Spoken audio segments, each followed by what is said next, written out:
Assalamualaikum warahmatullahi wabarakatuh. Waalaikumsalam warahmatullahi wabarakatuh. Maulaya sawasa rimda iman abada ala habibika khairil khalqi kullihimi huwa habibul ladzi turja syafa'atu likulli hawli minal ahwali muqtahimin ya Rabbi bil Mustafa baligh maqasidana wa fi lana ma madha ya wasi'al karami ya khadatan Nabi Muhammad sallallahu alaihi wasallam wa jami' ahli baitik wa Fatihah. A'udzu billahi minasyaitonir rajim. Bismillahirrahmanirrahim. Alhamdulillahirabbil alamin. Arrahmanirrahim. Maliki yaumiddin. Iyyaka na'budu wa iyyaka nasta'in. Ihdinas siratal mustaqim. Siratal ladzina an'amta 'alaihim ghairil maghdubi 'alaihim waladdallin. Amin. Amin. Husnul jam isyada asy'in sidqna wa sahabat wa anbiya wa mursalin wa husnul ila musannif hadal kitab Syekh Ibrahim As-Samarqandi Syekh Muhammad Nasir Abu Wais As-Samarqandi. Fatihah.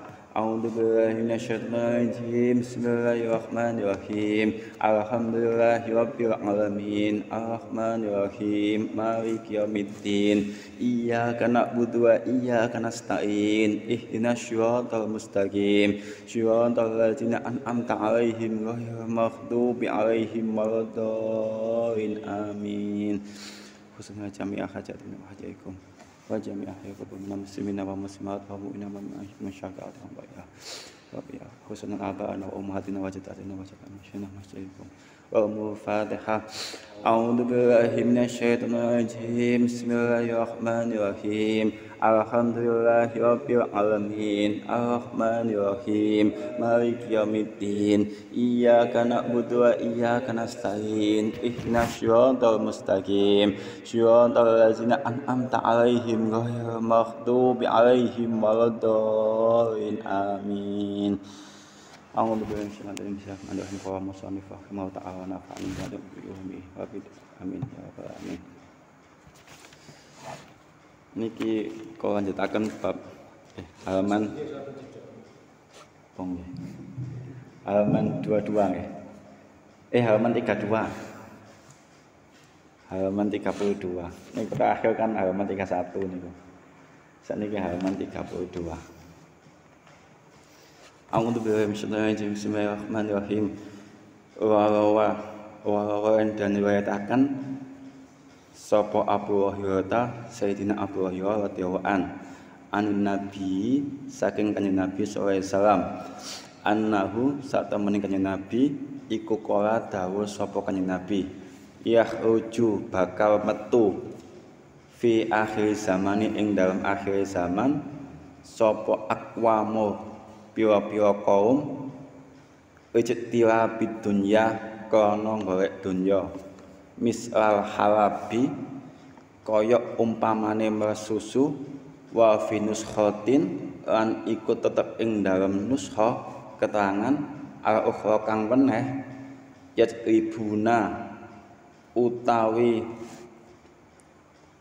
padha golek ayak kuna utawa padha mangan ad-dunya ing dunya bidini kelawan nukel agama Wa fil ukhra lan ing dalam riwayat kang liya yataribuna utawi lafat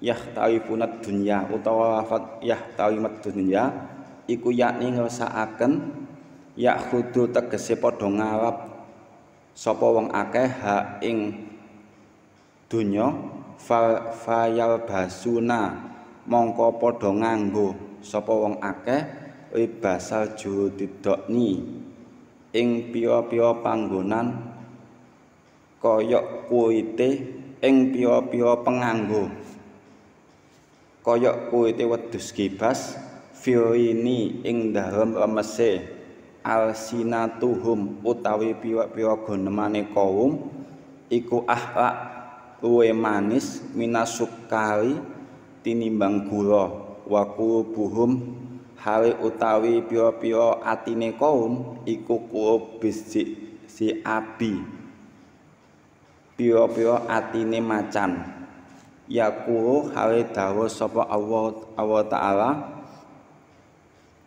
abiyah taruna ana ta kemurahan ingsun Allah am alayya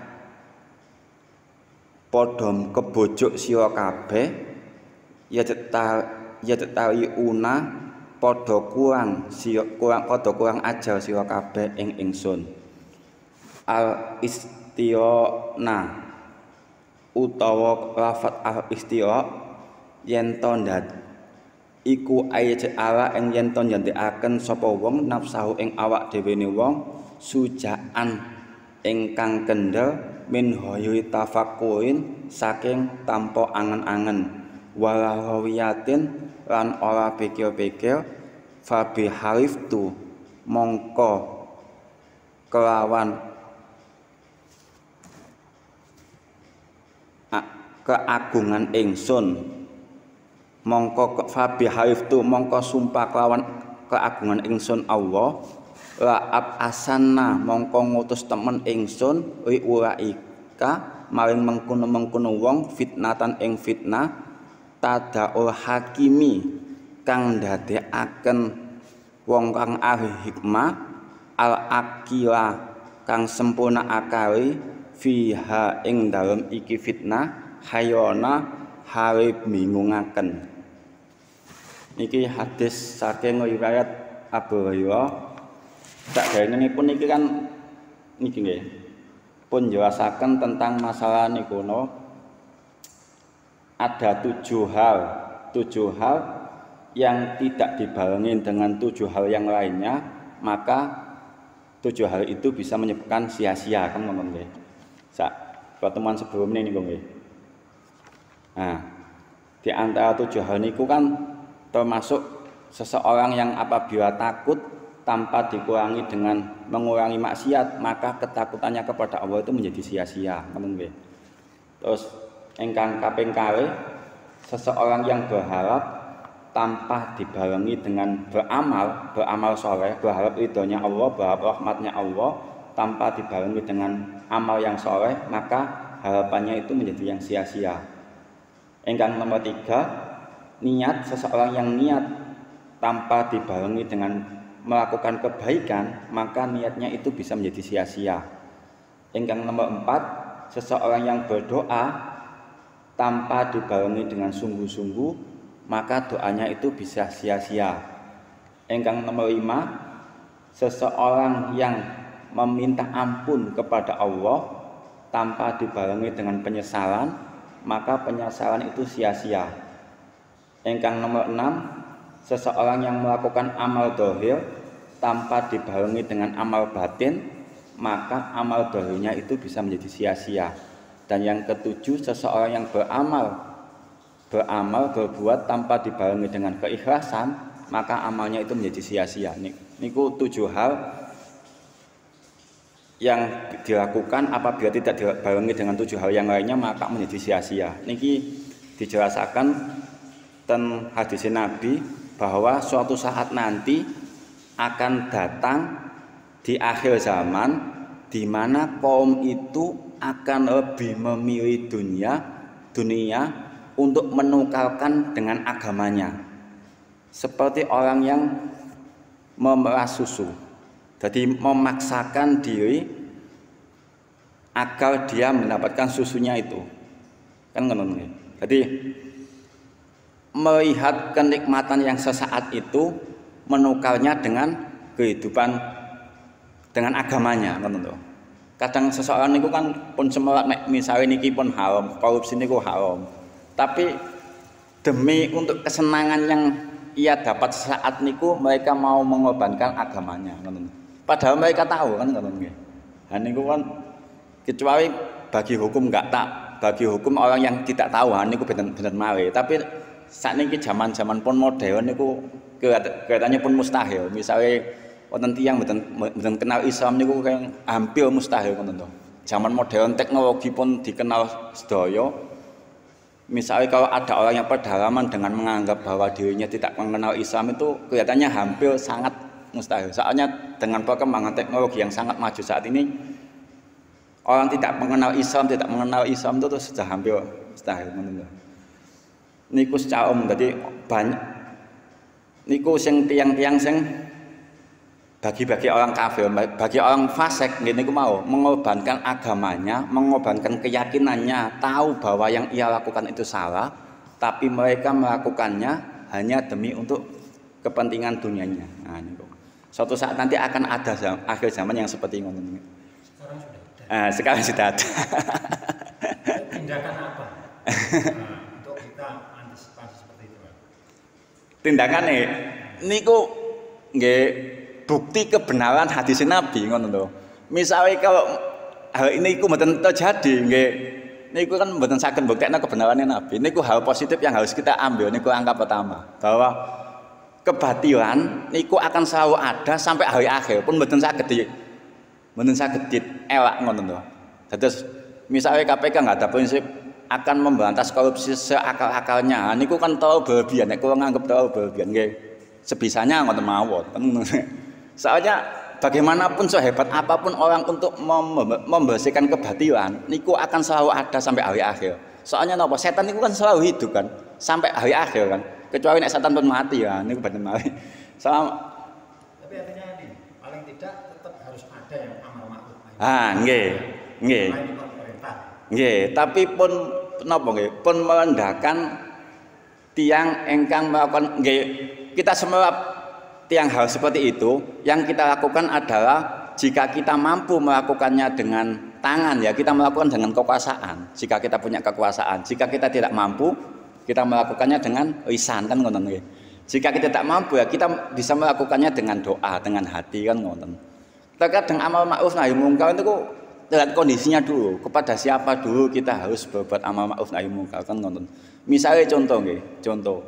Misalnya kita ningali tiyang ingkang tendalan nggih nemukan tiang ingkang pun minum minuman keras ngono nggih. Nah, kita tahu bahwa saat kita mau menegakkan nahi mungkar kepada seseorang itu akan berpotensi untuk membunuh kita. Kalau seseorang itu berpotensi membunuh kita, keluarga kita akan menjadi kehilangan kita. Lebih baik kita tinggalkan nahi mungkar itu. Ngono lho. Soalnya pakai cara yang lain, ngono lho. Pakai cara yang lain. Kalau kita langsung pakai nahi mungkar yang berpotensi untuk membunuh kita, akhirnya ada dua hal yang menyebabkan kerugian kan. Yang pertama awalnya kita hanya bisa melihat bahwa orang itu hanya melakukan minuman keras saja. Yang ketika kita melakukan nahi mungkar, seseorang itu akan melakukan dosa dua. Setelah minuman keras, mereka akan membunuh kita. Gitu. Tadi orang yang seperti itu berpotensi untuk melakukan dosa yang lebih besar lagi, ngono lho. Nah, niku kalau memang kemungkinan untuk berpotensi melakukan seperti itu, lebih baik kita tinggalkan. Kita cari cara yang lain bagaimana seseorang itu tidak berpotensi untuk melakukan dosa yang lebih besar lagi. Nah, kecuali kalau seseorang itu berpotensi untuk kembali. Nah, itu misalkan saudara kita yang akrab atau berpotensi untuk mau tobat, nah baru kita lakukan. Kalau seseorang itu berpotensi melakukan dosa yang lebih besar lagi, nah ini lebih baik kita tinggalkan, kita cari cara yang lain. Niku memang harus ada manajemennya. Kiai-kiai niku ngoten. Napa nggih? Setegas-tegasnya kiai-kiai itu terutama kiai-kiai NU niku nggih. Tetep mboten wantun ngapoki tiang-tiang ingkang maksiat ngoten to. Niku pun tradisi niku, pun tradisi pun kon napa nggih? Tradisi yang sangat luar biasa yang ada di dalam negeri ini ngoten to. Tradisi konflik yang luar biasa yang ada di dalam negeri ini niku ngoten. Jadi semangko-mangkoe napa nggih? Seorang ulama niku nggih paling cuma konferensi pers ngoten mawon mboten sampai saling membunuh. Sampeyan bandingaken kawit ten Arab niku. Jangankan dengan orang yang ahli maksiat, dengan orang yang beda napa nggih? Beda mazhab mawon, mereka mengalirkan darah. Ngono, maju dam, ngono, mengalirkan darah. Jadi para napa nggih? Para penegak hukum niku seharusnya banyak berterima kasih kepada tradisi ulama-ulama di Indonesia ngono. Konflik Indonesia itu konflik yang sangat baik, sangat terbaik daripada konflik-konflik kita bandingkan dengan di Arab. Di Arab itu jangankan orang yang maksiat, orang yang maksiat kepada Allah, yang beda aliran saja itu bisa saling membunuh mereka. Bagaimana sekarang di Mesir itu banyaklah kejadian-kejadian yang harus saling membunuh antara Sunni dan Syiah saling membunuh hanya karena berbeda aliran, beda masa, padahal mereka sama-sama solehnya. Kalau di Indonesia hanya ya paling banter ya cuma konversi pers gitu aja, adu argumen gitu aja, nggak sampai mengalirkan darah. Nah, niku konflik terbaik yang ada di Indonesia niku harus kita syukuri ngono to. Nggih, siji tenan. Siji tenan niku pun banget niku. Ngene niku apa ada manajemen dalam menegakkan amar ma'ruf nahi munkar itu yang sudah diajarkan Wali Songo kepada kita. Niku yang harus kita syukuri ngono to. Niku yang harus kita syukuri. Tidak semua negara-negara yang punya manajemen terbaik seperti Indonesia ini benar semua kaya ngoten to. Konflik di Arab yang sebagian besar negara Islam kan seperti ngoten. Hanya karena beda mazhab saja, beda aliran saja, mereka sampai mengalirkan darah. Ngoten ngono. Dan Indonesia kan bener sampai nggih. Misalnya yo-yoan nggih dibahas ngon mawon atau argumen teng publik ngoten mawon.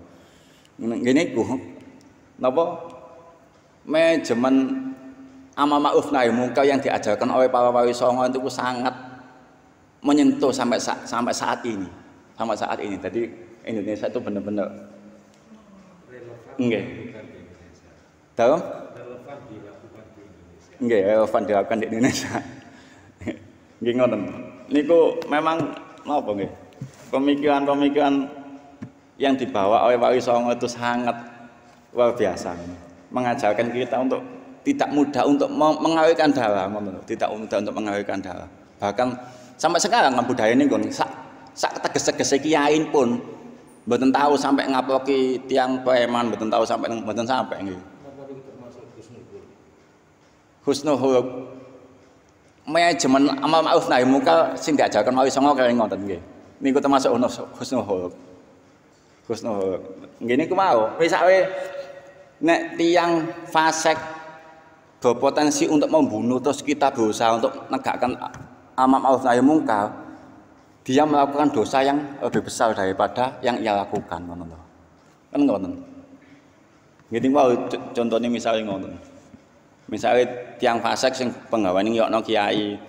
Nggih pun napa nggih? Ketika kita melawan, kita menegakkan amar ma'ruf nahi munkar, dia berpotensi membunuh kan. Nah, nanti dosanya bisa dua kan. Bisa menghina terus membunuh. Nah, kan ngoten. Niku pun dipikir kali kiai-kiai niku kenapa kok selama ini para ulama niku lebih cenderung lebih banyak ngene iku mau mboten diam sih. Ud'u ila sabili rabbika bil hikmati wa mau'izatil hasanah kan. Mengajak dengan cara yang hikmah dan dengan tutur kata yang baik ngoten to. Bagaimanapun mereka bisa mendapatkan hidayah dari Allah ngoten to. Setiap orang itu berpotensi untuk mendapatkan hidayah dan rahmatnya Allah. Jadi kita kan nggak tahu siapa yang paling dicintai Allah itu kan belum tahu. Mboten mesti kan tiang sing ahli khotbah sing ahli ceramah niku mesti wong sing paling dicintai Allah daripada tiang sing gak tahu untuk ngaji kan mboten mesti kan ngono nggih. Berarti apa nggih? Cara manajemen agama yang baik yang diajarkan nggih. Kaya ngoten mau. Kita harus berusaha husnudzon dan mengajarkan jalan kebenaran itu dengan tata cara yang lembut nggih. Ngoten. Ten ajaran Wali Songo nipun sae ngajaraken tiyang-tiyang ingkang pun ten Sunan Kudus niku misalnya cerita salah satu Sunan Kudus niku kan nate kan wonten tiyang penyembah sapi. Pun sapi disembah mawon niku pun banget kesasar ya. Wong sapi kok disembah kan ngono. Tiyang Kudus Sunan Kudus niku akhirnya ketika kaum itu datang ke bertamu ke Sunan Kudus menyuruh santrinya untuk tidak memakan sapi demi menghormati orang yang menyembah sapi itu. Bayangkan, seseorang yang sudah benar-benar tersesat, seseorang yang sudah jelas tersesatnya, tapi masih dihargai oleh Sunan Kudus untuk menyuruh santrinya untuk tidak memakan sapi agar menghormati orang. Jadi begitu harusnya para wali itu dalam berdakwah, dalam menyebarkan agama Islam itu seperti itu, sampai kaya ngoten. Nggih, toleransi sangat tinggi niku. Nggih, niku pun banget tersesat niku misale nggih. Nggih ngoten ta. Ngene niku zaman akhir niku pun kata yang kaya ngoten niku pun kata. Jadi menungkalkan agamanya demi kepentingan dunia, ngoten to. Nggih, pun semerap nek sing dilakoni niku mboten sae, tapi nggih tetep dilakoni mawon. Nggih, cara kita nggih ngene iku mau meniru para ulama salafus saleh, meniru para wali songo ajarannya bagaimana kita mengajarkan jalan kebenaran dengan cara yang sangat baik, dengan tutur kata yang baik. Niku ajaran ingkang pun diajaraken wali songo niku ngoten. Nah niki terus Nabi ku ngoten, bari suatu saat itu banyak orang yang akan berkata-kata manis, lebih manis daripada gula, tapi hatinya lebih kejam daripada harimau kan ngoten. Tapi kan ten isan niku kita tidak boleh suudzon kepada orang lain sebelum nampak kejahatan di mata kita kan ngoten. Misalnya tiang munafik, kita kan nggak boleh menuduh bahwa orang itu munafik sebelum benar-benar jelas kemunafikannya kan ngoten. Nanti mboten kantuk suudzon niku mboten kantuk. Jadi kita hanya diperbolehkan untuk menilai apa yang kita lihat ngoten mawon. Sing mboten ketinggal, mboten saged dikengen nilai mboten saged. Tadi kita hanya diperbolehkan oleh Allah dan Rasulnya untuk menilai apa yang kita lihat memang benar-benar orang itu orang jahat gitu. Kalau selama orang itu tidak tampak kejahatannya, kita tidak boleh memusuhinya atas dasar suudzon tadi enggak boleh ngoten to. Ngene ku saking moyane yang Islam niku ngoten. Makane Islam niku kan niku nggih. Pun sampai salah paham, hukum Islam itu ditegakkan supaya orang itu tidak mudah suudzon, supaya orang itu tidak mudah untuk dihukum. Pun percaya kali tiang-tiang liberal niku kan pun menganggap Islam itu terlalu keras, mosok nyorongnya dipotong tangan, mosok zina harus dirajam kan ngoten. Justru tujuannya seperti itu biar orang itu nggak mudah untuk melakukan seperti itu, dihukum seperti ini ku yang pertama hikmahnya supaya orang itu tidak mudah untuk melakukan seperti itu. Dan orang yang menyaksikan kan syaratnya harus ada 4 saksi itu. Misalkan orang zina kan harus ada 4 saksi, satu saksi saja kan nggak sah itu. Supaya orang itu tidak mudah untuk suudzon kepada orang lain, supaya tidak mudah untuk menuduh orang lain. Niku saking apa nggih? Saking saya ini Islam niku kaya ngoten, mencegah sampai kaya ngoten. Jadi zamannya sahabat nggih pun kaya ngoten. Selama tidak ada 4 saksi, maka tidak akan ditegakkan hukum itu, ngoten lho. Jadi Islam niku surat An-Nur itu minimal harus ada 4 saksi bahwa orang itu telah melakukan zina, orang itu telah melakukan pembunuhan, baru ditegakkan hukum itu. Ngoten lho. Nggih wonten tiyang ingkang misalnya tiyang ngaku ngoten nggih. Terus badhe dihukum. Tiyang itu mboten sias ngaku, nggih mboten sias dihukum. Dan sahabat Ali ngoten ya. Wahai Amirul Mukminin, saya telah zina ngono. Ya sudah kalau gitu kamu saya ajam. Ketika mau dicambuk sama sahabat Ali tidak jadi ya Amirul Mukminin saya tadi cuma bercanda ya sudah silakan pergi kan mawon. Jadi saking napa nggih? Saking toleransi Islam niku dalam membuat hukum niku. Jadi kalau orangnya tidak mau mengaku sendiri atau minimal ada 4 saksi baru ditegakkan hukum itu. Kalau mboten saged. Niku saking toleransi ini Islam niku dalam menegakkan hukum. Niku tujuannya ngonten. Jadi biar orang itu tidak mudah untuk melakukan kejahatan yang pertama, yang kedua biar yang suudon itu tidak mudah untuk menuduh orang itu untuk berbuat buruk. Niku saking toleransi ini niku dibalik hikmah dari hukum-hukum Islam niku ngono. Pun sampai terpengaruh kali tiang-tiang liberal kan ngono. Islam niku terlalu keras, mboten ngoten tujuannya ngene iku mau. Supaya orang itu tidak mudah untuk dituduh, disuudoni ngono. Jadi ketika kita berbuat dosa, tidak ada seorang pun yang tahu ya langsung aja tobat kepada Allah ngono. Ah niku. Niku ngene wae. Nggih, yang membuat nggih, yang memfitnah itu yang lawan kan ngono nggih. Yang sentimen pribadi difitnah 4 orang. Ah niku sing bahaya nggih. Nggih. Kan niku disumpah atas nama Allah, tapi nek keempatnya mau bersumpah atas nama Allah nggih. Ngene iku lawan, tapi nggih siap-siap untuk mendapat azab Allah kan, soalnya mau bersumpah atas nama Allah.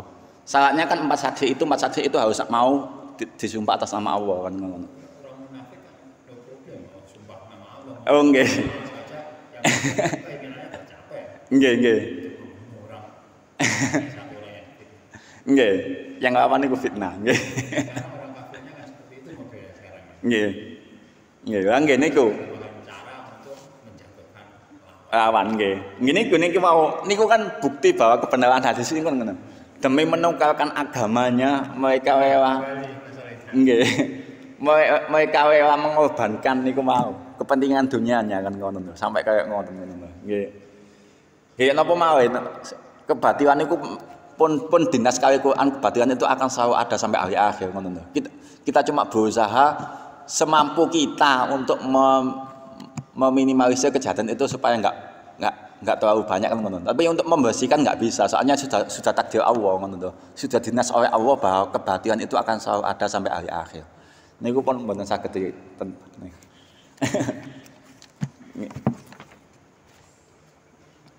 Kon kok nyeteng mau ya.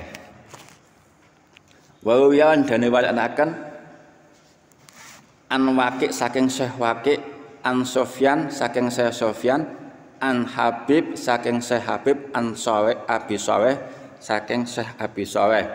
Kala dawuh sapa Syekh Abi Shalih, jaa teka sapa rajul wong lanang ya Nabi maring Kanjeng Nabi sallallahu alaihi wasallam. Faqala mongko dawuh mongko matur sapa rajul ya Rasulullah du Gusti Rasulullah ini sak temene ingsun iku akmalu nglakoni ingsun al amala ing amal fa usiru mongko nuli ngumpetaken ingsun hu ing amal fa mongko weruh sapa ing amal alaihi mongko weruh sapa wong alaihi ing atase amal fayu jibu mongko nuli nggawakaken ni ing ingsun zalika ing mengkono amal iya arifihi kang tetep ing dalem ingsun fihi ing dalem amal iku ajrun utawi ganjaran kala dawuh sapa Rasul laka iku kang tetep kedue sira fihi ing dalem amal iku ajrun siri ganjarane wong kang ngumpetaken wa ajrun alaniyah lan ganjarane kang ngedekaken kang terangaken.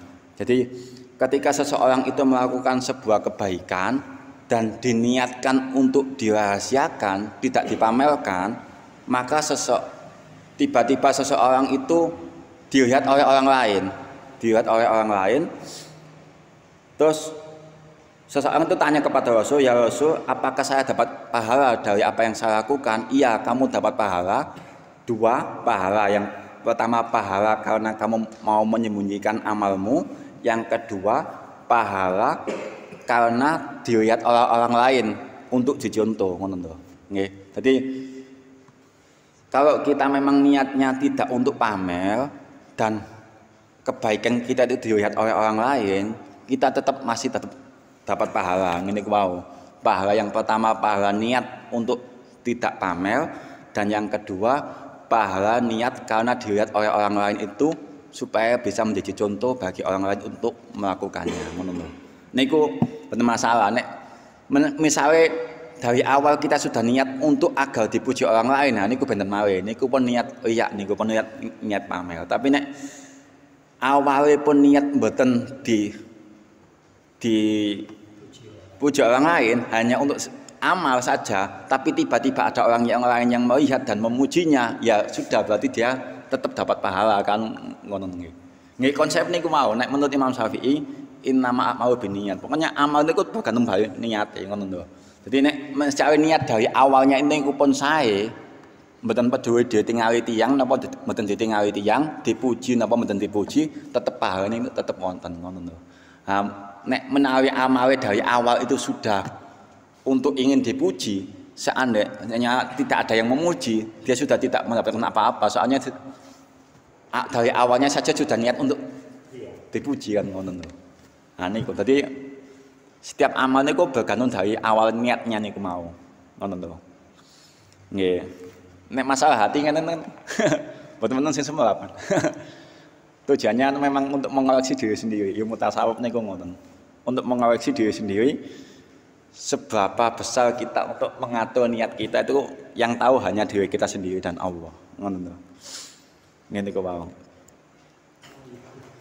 Kala dawuh sapa al-faqih pengarang